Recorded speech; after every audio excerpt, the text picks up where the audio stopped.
አክብሮታዊ ሰላምታችን በያላችሁበት ይድረስ። የተወደዳችሁ የኢትዮ ፎረም ቤተሰቦች እነሆ የዕለቱን ዘገባዎቻችንን ከዚህ እንደሚከተለው ወደ እናንተ ማድረስ ጀመርን። አበይት ነጥቦቹን በቅድሚያም የኦህዴድ ብልጽግና ወታደራዊ አዛዦች ዛቻ እንደቀጠለ ነው። የአየር ኃይሉ አዛዥ ይልማ መርዳሳ ጥላቻን እስከ ጥግ የታጠቀ ሰራዊት አለን ብለዋል። ሌላኛው የአገዛዙ ጦር መሪ ብርሃኑ በቀለ ደግሞ ጠላትን እየቀጣን ነው ሲሉ ተደምጧል። ዝርዝሩ ተዘጋጅቷል። የአራት ኪሎ አገዛዝ ህወሓት የሀገሪቱን ሉዓላዊነት ጥሷል የሚል ፕሮፓጋንዳን አሰራጭቷል። በትዕግስት አልፈነው ነው እንጂ የብልጽግናው ስርዓት ጦርነት አውጇል ያለው ህወሓት ሊቀመንበር ደብረጽዮን ገብረ ሚካኤል ደግሞም ህልውናችንን የምናረጋግጥበት ጊዜ ነው ብሏል።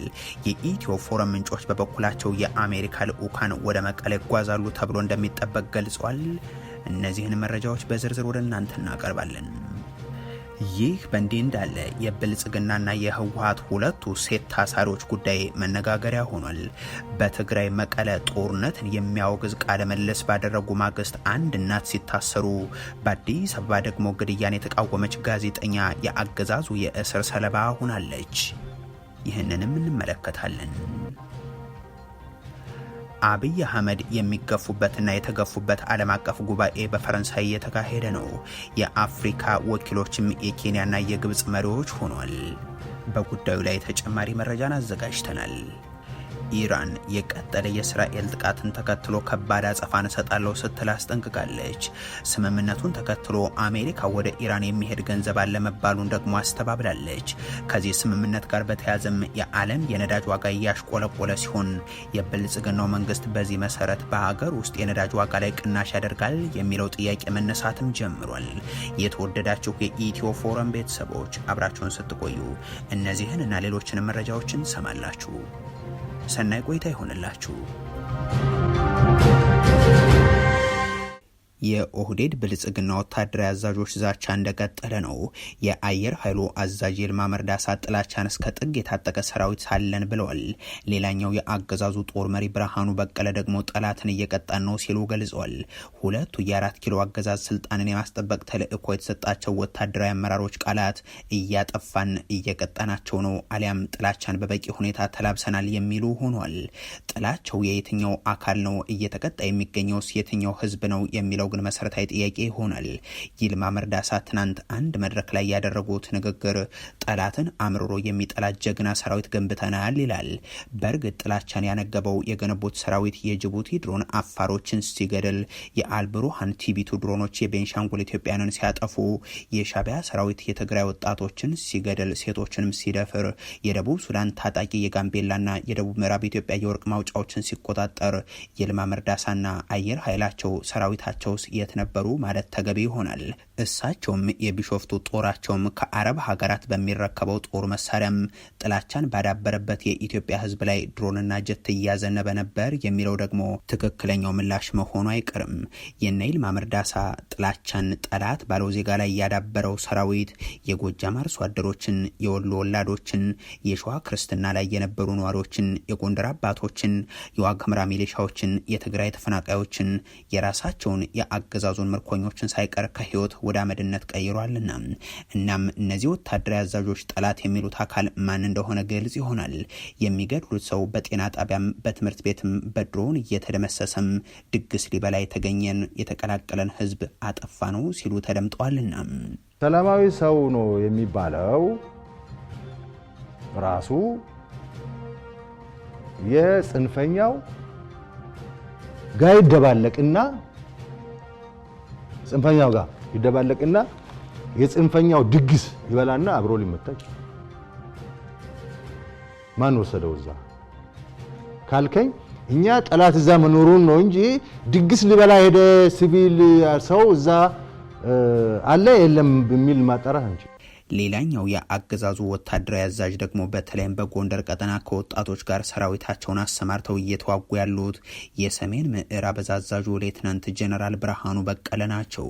በጉልበት አራት ኪሎ ባህር ዳርም ጎንደርም በጉልበት መግባት አይፈቀድም። እኒ ጀነራል ጎንደርም የትም አትገቧትም እያሉ የብልጽግናቸውን ስልጣን ለማስጠበቅ እየታገሉ በየጊዜው የሚያወጡት መግለጫ ደግሞ ተደምስሰዋል የሚል ነው።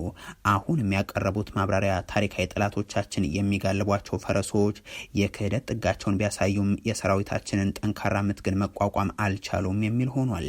ነገሩ እንዲያ ከሆነ እርሳቸውናም ሰራዊታቸው ከጋይንት እስከ ደባርቅ ከአርማጮ እስከ ቋራ ቀጠና በየቀበሌው ምን ይሰራል የሚለው ግን አሁንም መሰረታዊ ጥያቄ ይሆናል። የብልጽግናው አገዛዝ ህወሓት የሀገሪቱን ሉዓላዊነት ጥሷል የሚል ፕሮፓጋንዳ አሰራጭቷል። በትዕግስት አልፈነው ነው እንጂ የብልጽግናው ስርዓት ጦርነት አውጇል ያለው ህወሓት ሊቀመንበር ደብረጽዮን ገብረ ሚካኤል ደግሞም ህልውናችንን የምናረጋግጥበት ጊዜ ነው ብሏል። የኢትዮ ፎረም ምንጮች በበኩላቸው የአሜሪካ ልዑካን ቡድን ወደ መቀሌ ይጓዛል ተብሎ እንደሚጠበቅ ገልጿል። ባለፈው ሳምንት የአፍሪካ ህብረት ለትግራይ የወቅቱ መንግስት እውቅና የሰጠበትን ጉዞ በኦባሳንጆ በኩል ወደ ትግራይ ክልል ማድረጉ የሚታወስ ነው። አስቀድሞም የተለያዩ ሀገራት ዲፕሎማቶች የተፈጠረውን ውጥረት ተከትሎ ወደ ክልሉ ጉዞ ማድረጋቸው አይዘነጋም። አንድ ጉዳዩን በቅርበት የሚከታተሉ ምንጭ ከቀናት በኋላም የአሜሪካ ዲፕሎማቶች ተመሳሳይ ጉዞን ወደ ክልሉ እንደሚያደርጉ ገልጿል። ይህ ጉዞ በአዲስ አበባው የአሜሪካ ኤምባሲ በኩል እየታቀደ ነው የሚሉት ምንጮቹ እስካሁን ማረጋገጫ ያልተሰጠበት ቢሆንም የተፈጠረውን የጦርነት ደመና ድባብ ተከትሎ የማቀራረብና የማነጋገር ሚና ያለው ይሆናል ተብሎ እንደሚታሰብ ግን አንስቷል። እንዲህ ያሉ የቅርብ ጊዜ ከአዲስ አበባ ወደ መቀለ የሚደረጉ የዲፕሎማቶችና የቀድሞ አደራዳሪዎች ጉዞዎችን ደግሞም የአራት ኪሎ አገዛዝ የጊዜ መግዣ ስልት አድርጎ እንደሚጠቀምባቸው በርካቶች ያነሳሉ። የትግራይን ክልልና ህዝብን አንድም በክልከላና በከበባዎች ሁለትም በኢሊቱ መካከል ከፍተኛ ቅራኔን በመፍጠር የተጀመረው የማዳከምና የመበተን ተግባር ለተወሰነ ጊዜ መቀጠሉም እንዲጠፉና ከስጋትነትም እንዲወርዱ የሚያደርግ ስልት ነው የሚለው ግምገማም በኦህዴድ ብልጽግና ቤት ደጋግሞ የቀረበ ነው። እንዲህ ያለውን ተግባሩን በፕሮፓጋንዳ የሚያጅበው ብልጽግና ከትግራይ ክልል ባስኮበለላቸው ተጋሮችም ይሁን በቀድሞ የፕሮፓጋንዳ ማሽኖቹ በኩል የሚያደርገው ህወሓት ላይ ያነጣጠረ የሚመስል ነገር ግን ትኩረቱን ትግራይ ላይ ያደረገውን ዘመቻን ገፍቶበታል። እነ አቶ ጌታቸው ረዳና ሬድዋን ሁሴን በቀናት ውስጥ ጦርነት ሊከፈትብን ነው ካሉ ሳምንት እየተቆጠረ ቢሆንም ባለፉት ሳምንታት የተስተዋለው ግን የሚያገለግሉት ይህ የብልጽግናው አገዛዝ የከፈተው የድሮን ጦርነት ነው። በአገዛዙ ልሳናት እየቀረቡ ያሉት እነዚህ ፕሮፓጋንዳዎችም ከወደ ትግራይ ጦርነት እየታወጀብን ነው የሚሉ ሆኗል። በፋናና ኢቲቪ በኩል የሚናገረው ብልጽግና የወቅቱ ፕሮፓጋንዳው ከ5 ዓመታት በፊት የነበረውን የጦርነት ዋዜማ ሁነት የሚያስታውስ ነው። የፋና ዘገባም ህወሓት ለሰው ልጅ ሁሉ ጠንቅ ነው ይላል። በሀሳቡም በተግባሩም በባህሪውም ለኢትዮጵያ ብቻ ሳይሆን ለሰው ልጆች ጠንቅ የሆነ ኢቲቪ ደግሞ በትግራይ ፋሽስትነት ነግሷል፣ የግድያ ሰርተፍኬት ተቆርጧል፣ ሉዓላዊነታችንን ህወሓት ጥሶታል፣ ነገር ግን የዚህ አካል ወታደራዊ አቅሙን አጥቷል፣ እርስ በራሱም እየተባላ ነው ወዘተ የሚል ቅስቀሳን ያስከትላል። የጭቆና ስርዓቶች ሁልጊዜ የሚፈሩት አንድ ነገር አለ፣ እውነትን። በዚያ ክልል ውስጥ ዴሞክራሲ ሳይሆን ፍጹም የፋሽስት ስርዓት ነግሷል ማለት ነው። ህወሓት ራሱን ከሀገሪቱ የፍትህ ስርዓት ውጭ በማድረግ የራሱን ፍርድ ቤት የበላይ አድርጎ መሾሙ ግልጽ የሆነ የህገ መንግስት ጥሰት ነው። ህወሓት ይህንን ስልጣን ለራሱ የክልል ምክር ቤት በመስጠት የኢትዮጵያን ሉዓላዊነትና የህግ የበላይነት ሙሉ በሙሉ ጥሷል። ነገር ግን ጥያቄው ይህ አይደለም። ጥያቄው ይህ ህገ ወጥ ኃይል ለኢትዮጵያ ብሔራዊ ጥቅም ስጋት የመሆን አቅሙ የት ላይ ነው የሚለው ነው። ወታደራዊ አቅሙ ከስሟል፣ የህዝብ ድጋፉም ደብዝዟል። የውስጥ አንድነቱ በቡድንና በመንደር ተከፋፍሎ እርስ በርሱ እየተበላላ ይገኛል። እነዚህ የብልጽግና የፕሮፓጋንዳ ዘመቻዎች ህወሓት የሚባል ፓርቲን የሚጠሩ ቢሆንም እርስ በራሱ እየተባላ ነው ሲሉ የሚገልጹት ግን የትግራይ ኤሊትን በአጠቃላይ እንደሆነ ግልጽ ነው። ህወሓት የትግራይ ህዝብ ዛሬ ለገባበት መከራ ተጠያቂ መሆኑ የሚካድ ባይሆንም ቅሉም ብልጽግና ይህንን ድርጅት በስምምነት ማፍረስ የሚከሰውና የሉዓላዊነት ጥሰት ፈጽሟል የሚለው ግን ተደራዳሪውን ድርጅት እውቅናውን ሰርዞ በሌላ በኩል ደግሞ ሊፈጸሙ የሚገባቸው የተፈናቃይና ሉዓላዊ ግዛትን ማስመለስ ተግባራትን ጨምሮ የስምምነቱ መሰረታዊ ጉዳዮችን ከመፈጸም ይልቅ በጀትና ነዳጅ ከልክሎ በምትኩ ድሮን እየላከ መሆኑ ነው። የህወሓቱ ሊቀመንበር ደብረጽዮን ገብረ ሚካኤል ደግሞ በአንድ የከተሞች መድረክ ላይ ተገኝተው አሁን የህዝባችንን ህልውና ለማረጋገጥ የምንሰራበት ጊዜ ነው ብለዋል። ድርጅታቸው ትናንት የትግራይ ህዝብ በህልውናው ላይ ለሚደረግ የዘር ማጥፋት ዘመቻ ራሱን የመከላከል ተፈጥሯዊ መብት ስላለው ህልውናውን ለማረጋገጥ ዛሬም እንደ ትናንቱ በጽናት ይመክታል፣ የፍትሃዊ ትግሉም እንደሚያሸንፍለት ፍጹም ጥርጥር የለውም ሲል መግለጹ የሚታወስ ነው። የብልጽግናና የህወሓት ሁለቱ ሴት ታሳሪዎች ጉዳይ መነጋገሪያ ሆኗል። በትግራይ መቀለ ጦርነትን የሚያወግዝ ቃለ መልስ ባደረጉ ማግስት አንድ እናት ሲታሰሩ፣ በአዲስ አበባ ደግሞ ግድያን የተቃወመች ጋዜጠኛ የአገዛዙ የእስር ሰለባ ሆናለች። የኢትዮጵያን ያለፉት ዓመታት ታሪክ ሞትና እገታ እንዲሁም ጦርነት ናቸው። በርካታ የህብረተሰብ ክፍሎች አሁን የህልውና ትግል ውስጥ እንዳሉ ሲገልጹም ይሰማሉ። ዛሬም ካሉ ትናንትም ከነበሩ የእርስ በርስ ጦርነቶች የተረፉት ደግሞ የእስር የኑሮ ውድነትና የማሸማቀቅ ዘመቻ ሰለባዎች ናቸው። ከሰሞኑ በአዲስ አበባን በመቀለም የታሰሩ ሴቶችም የዚህ ማሳያ ተደርገው የሚነሱ ይሆናሉ። በትግራይ ክልል ላለፉት 2 ቀናት በእንደርታ ፖሊስ ጣቢያ ታስሯል የተባሉት የ76 ዓመት ዕድሜ ያላቸው ወይዘሮ አሃዛ ህሎፍ የክልሉን መሰረታዊ ሁኔታ በተለይም ወታደራዊ ምልመላዎችና የጦርነት ነባራዊ ሁነትን የሚቃወም ቃለ ምልልስ በላንዳ ሪፖርት ቀርበው ከሰጡ በኋላ የተፈጸመባቸው እስርም ሆኗል። ወይ ካጸላሙን ነበር ሓደ ጋንየን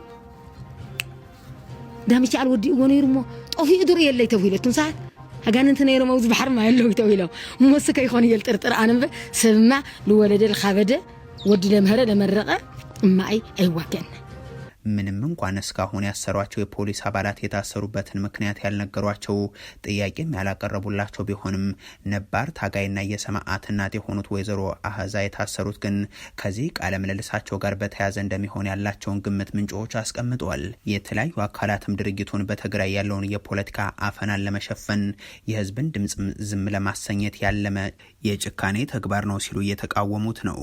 የዚህን የትግራዩን እስር የብልጽግናው ሰዎች ሲያወግዙት መመልከት ግን በአሳዛኝ ገጽታም ቢሆን ፈገግታን የሚያጭር ነው።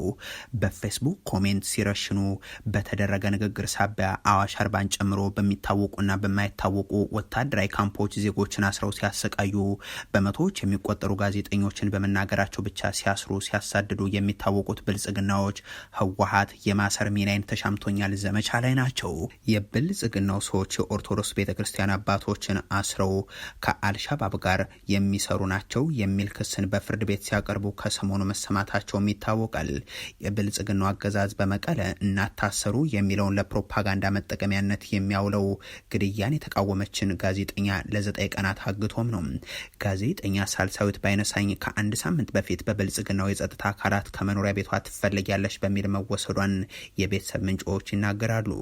መጀመሪያ ላይ በፖሊስ የተወሰዱት ጋዜጠኛ ሳልሳዊትና የቤት ሰራተኛዋ ሲሆኑ ሰራተኛዋ በሁለተኛው ቀን እንደተለቀቀች የገለጹ ሲሆን የምትገኝበት የክስ መዝገብም በነዲያቆን ዘላለም መዝገብ በመሆኑ ከሰሞንኛው የአርሲ ክርስቲያኖች ግድያ ጋር የተያዘ ሊሆን እንደሚችል ይጠቅሳሉ።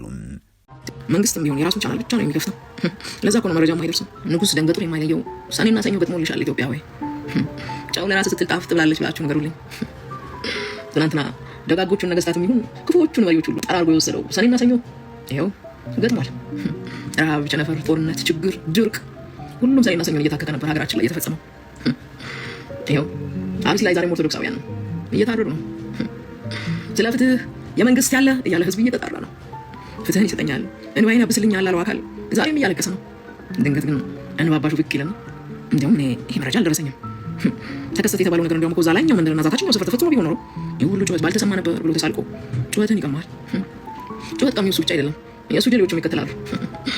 የ4 ዓመት ህፃን ልጅን ትታ የታሰረችው ጋዜጠኛም ይሁን የ76 ዓመት እናት እስር ግን በሀገሪቱ ያለውን ነባራዊ ሁኔታም በጥቂቱም ቢሆን የሚያመላክት ተብሏል።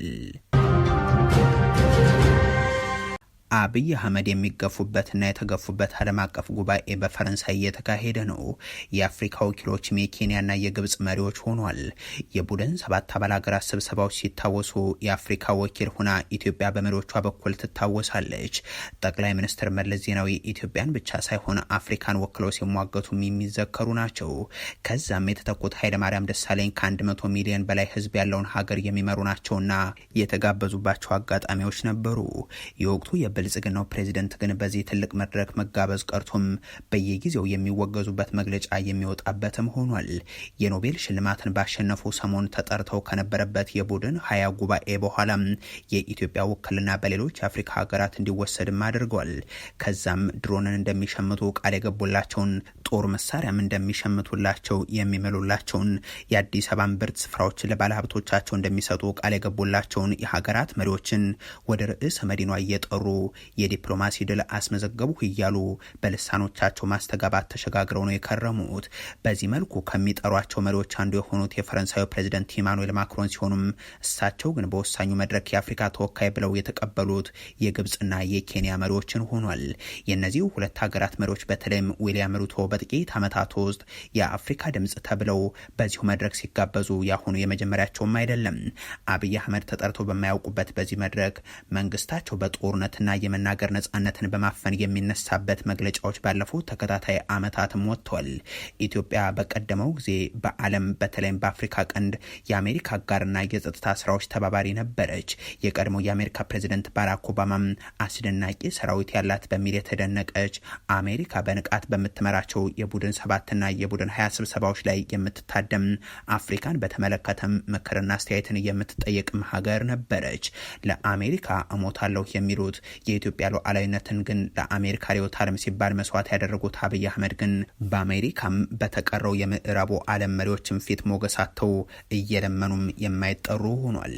በከፍተኛ ወጪና ድለላ የሚጠሯቸው መሪዎች ፎቶን የዲፕሎማሲ ገደል አድርገው አዲስ አበባ ላይ ሲያቀርቡ ግን ተስተውሏል። ኢራን ከባድ አጻፋን እሰጣለሁ ስትል አስጠንቅቃለች። አሜሪካ ደግሞ ወደ ኢራን የሚሄድ ገንዘብ አለመባሉን አስተባብላለች። ስምምነቱን ተከትሎ የዓለም የነዳጅ ዋጋ እያሽቆለቆለ ሲሆን የብልጽግናው መንግስትን በዚህ መሰረት ቅናሽ ያደርጋል የሚለው ጥያቄ መነሳት ጀምሯል።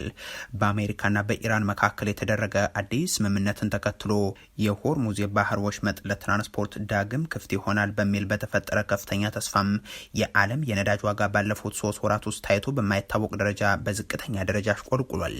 ዓለም አቀፍ የነዳጅ ዋጋ መለኪያ የሆነው የብሬንት ድፍድፍ ነዳጅ ዋጋም በ3.8 በመቶ በመቀነስ የአንድ በርሜል ዋጋ ወደ 79.9 ዶላር የገባ ሲሆን ይህ የዋጋ መጠን ካሳለፍነው መጋቢት ወር መጀመሪያ አንስቶ ከ80 ዶላር በታች ሲወርድ ለመጀመሪያ ጊዜ ስለመሆኑም ኤኤፍፒ ዘግቧል። ይህንን ጦርነትን ተከትሎ በዓለም አቀፍ ገበያው ጫና ምክንያት የነዳጅ ዋጋ ጭማሪን ማድረጉን የገለጸው የብልጽግናው አገዛዝ በቀጣይ ጊዜያት የነዳጅ ዋጋ ዝቅ እንዲል ያደርጋል የሚለው ግን አሁንም በጥያቄ ምልክት ውስጥ የሚገኝ ነው። የሆነው ሆኖ ስምምነቱን ተከትሎ አሁንም ከኢራንና ከአሜሪካ በኩል እየተሰጡ ያሉ መግለጫዎች እንዳሉ ናቸው። የአሜሪካው ፕሬዚደንት ዶናልድ ትራምፕ በቡድን 7 ስብሰባ ላይ ለመካፈል ፈረንሳይ በተገኙበት ወቅት ከኢራን ጋር የሚያካሂዱት ሁለተኛው ዙር ድርድር ጊዜውን ጠብቆ ይካሄዳል ብለው እንደሚያምኑ ተናግሯል። ኢራን በቶሎ እንዲጠናቀቅ ትፈልጋለች፣ ወደ መደበኛው ህይወታቸው መመለስን ይሻሉ ሲሉን የገለጹት ስምምነቱ ይፋ ለምን እንደማይሆን ሲጠየቁም በመጀመሪያ በይፋ መፈራረምን እንደሚያስቀድሙ ተናግሯል። ኢራን የኒውክሌር ጦር መሳሪያ አይኖራትም፣ ስምምነታችን የሚለውም ይህንኑ ነው። የሆርሙዝ ወሽመጥም ከ60 ቀናት በኋላ ያለምንም ክፍያ ክፍት ይሆናል ሲሉ ፕሬዚደንት ዶናልድ ትራምፕ አብራርቷል። ዶናልድ ትራምፕ አስቀድመው ለኢራን ይደርሳል ስለተባለው 300 ቢሊዮን ዶላር ማስተባበያን አቅርበዋል። ምክትላቸው ጄዲ ቫንስም ከአሜሪካ ጋር ኢራን ባደረገችው ስምምነት የተነሳም 74 ሳንቲም ወደ ቴህራን አይሄድም ሲሉ ገልጿል። ምክትል ፕሬዚደንቱ በሰጡት ቃለ ምልልስ የቀድሞ ፕሬዚደንት ባራክ ኦባማ ግን ለኢራን ከ1 ቢሊዮን ዶላር በላይ በጥሬ ገንዘብ ሰጥተዋል ሲሉ ከትራምፕ አስተዳደር ጋር አነጻጽረው ለማቅረብ ጥረት አድርገዋል። ኳታር 300 ቢሊዮን ዶላር ለኢራን ትሰጣለች፣ እንደዚሁም 24 ቢሊዮን ዶላር እንዳይንቀሳቀስ የተደረገ የቴህራን ሀብት ይለቀቃል ስለተባለው ሲጠየቁም ቫንስ በመሰረቱ ይህ የኢራናውያን ፕሮፓጋንዳ ነው ብለውታል። እየሆነ ያለው የተወሰኑ ግለሰቦች ለሀገር ውስጥ ማህበረሰብ ስምምነቱ በጎ እንደሆነ በተቻለ መጠን ለማሳየት እየሞከሩበት ያለ ነው ብለውታል። የአሜሪካ 74 ሳንቲም ወደ ኢራን አይሄድም፣ 300 ቢሊዮን ዶላር ወይም 24 ቢሊዮን ዶላር ምንም አይነት ገንዘብ አይሄድም።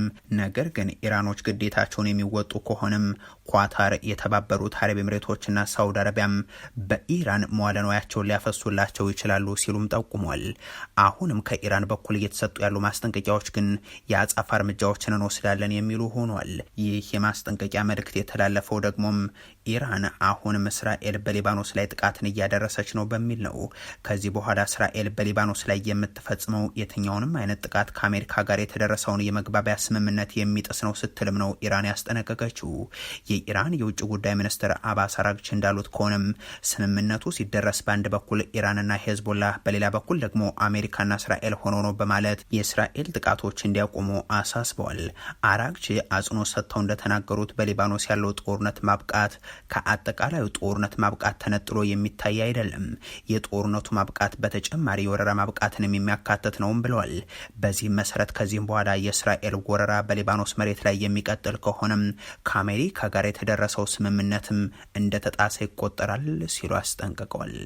የተወደዳችሁ የኢትዮ ፎረም ቤተሰቦች ለዛሬ ያሉን መረጃዎች ይህንን ይመስሉ ነበር። አበቃን። ቸር ያሰማን።